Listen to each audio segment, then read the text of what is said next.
Non parallel non intersecting line is called skew line.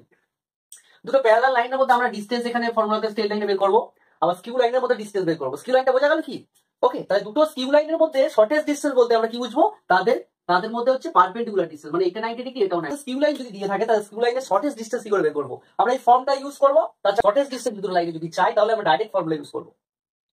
আমার কি দেওয়া আছে বলছি, সাপোজ 1 and 2 টু লাইন, তারপর এই একটা লাইন, এটা বারবার লিখলাম না, সাপোজ কনসিডার করলাম টু লাইনের skew line. Shortest distance formula delta divided হচ্ছে x2 - x1 y2 - y1 z2 - z1 a1 b1 c1 a2 b2 c2, এটাকে ডেল্টা ধরেছি, ডেল্টা ডিভাইডেড বাই, দেখো সেকেন্ড ব্র্যাকেট দিয়েছে। দেখো মজার জিনিস, এই পুরো ফর্মটা কি করে মনে রাখবো?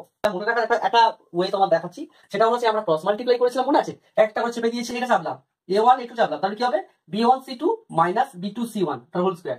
দেখো তাই করেছি।